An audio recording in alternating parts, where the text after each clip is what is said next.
Okay, so I have that code for the 2013 Ford Escape. What I want to talk about is this customer brought this vehicle to me. They had the transmission swapped out because the check engine light would pop on and the vehicle would stop pulling, is what their complaint was. So they took it to a shop and they had a transmission put in it. The shop diagnosed it. Transmission said the transmission was bad. The only thing is when they came to me, they said their transmission has done the exact same thing again. When I checked it with the scan tool, it is coming up. It first came up with a over temp code in it. With the 1.6, they will go into a limp mode if the temperature sensor, that's the coolant temperature sensor, goes bad. If it's registering too high of a temperature, then they will just go into a limp mode.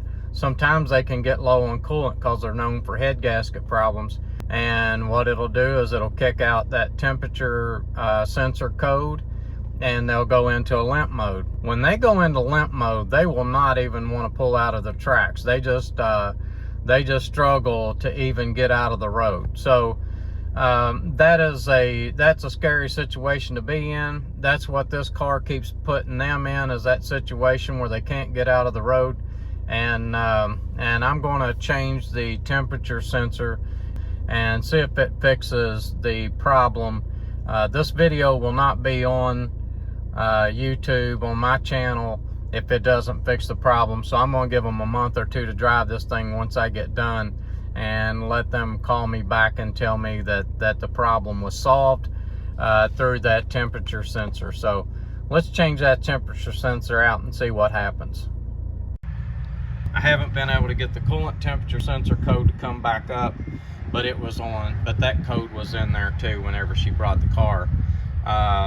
Guys, these things goes in limp mode, and this is full of coolant, but if that coolant gets low, it can cause you a lot of problems. If this thing goes into limp mode, it will shut the power completely off, and you'll think the transmission went out, and it'll just be low on coolant. So you want to make sure that you keep your coolant full all the time, and it just goes to a reduced power, and I'm telling you, you can't even hardly get off the road with these.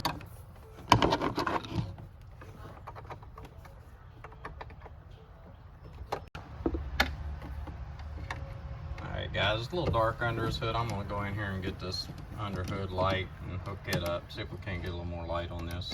Alright, so that's a lot better. We got us some light, and we're going to get this temperature sensor replaced here. So we took the air box out and a few things loose there. It's not hard to get to. It's right down in behind that tube. You see where the air box hooks in right there, and then it's right down underneath there. So alright guys, I hate coolant on everything, so I hooked my little shop vac up, and when he pulls this out of there, I'm going to turn this shop vac on, and we're going to suck all that coolant through that shop vac, try to keep as much as we can off the floor and on the car.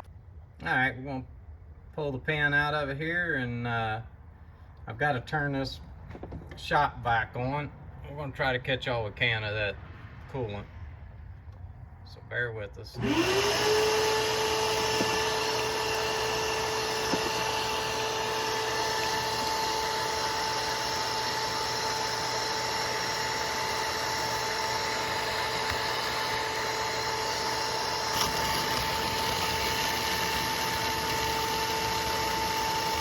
way we don't have coolant all over the floor.